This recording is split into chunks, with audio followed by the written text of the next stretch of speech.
ఈరోజు ఆత్మకూరు జనసేన పార్టీ కార్యాలయంలో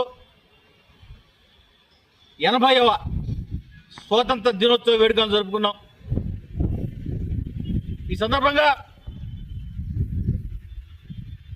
మహాత్మా గాంధీ, సర్దార్ వల్లభాయ్ పటేల్, సుభాష్ చంద్రబోస్, భగత్ సింగ్ వంటి ఎందరో స్వాతంత్ర సమరయోధుల పోరాట బలం, అమరజీవుల త్యాగ ఫలం కారణంగా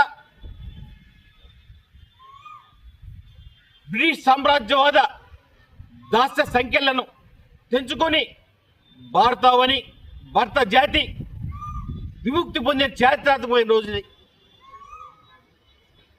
మన మొట్టమొదటి ప్రధానమంత్రి పండిట్ జవహర్లాల్ నెహ్రూ గారి నుండి నేటి మన ప్రీతం ప్రధానమంత్రి వర్యులు నరేంద్ర మోడీ గారి వరకు ఎందరో ప్రధానమంత్రులు తమ దార్శనికతతో దేశాన్ని అభివృద్ధి పదవులు నడిపించారు. వీరి సారథ్యంలో మనం ఆకలి కేకల నుండి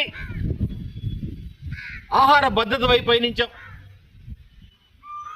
అప్పుల కోసం అరుణ స్థాయి నుండి ప్రపంచ ఆర్థిక శక్తిగా ఎదిగాం. వెనుకబడిన దేశం నుండి ప్రపంచాన్ని ప్రభావితం చేసే దేశంగా రూపాంతరం చెందాం. అంతరిక్షం నుండి అణ్వస్త్రం వరకు పట్టు సాధించాం. అయినప్పటికీ మనం సాధించవలసింది ఎంతో ఉంది. ఈ రోజుకి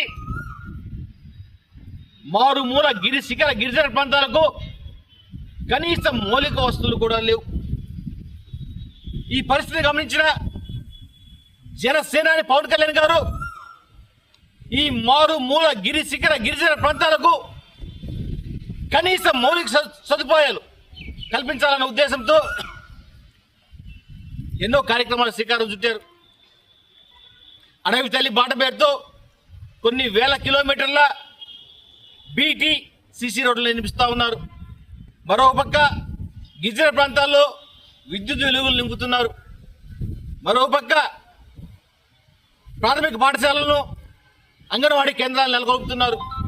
ఇంకో పక్క తాగునీటి అవసరాల కోసం తాగునీటి పైప్ లైన్లను మరియు బోర్లను వేసి గిరిజన ప్రాంతాల్లో తాగునీటి వసతి కల్పిస్తూ ఉన్నారు.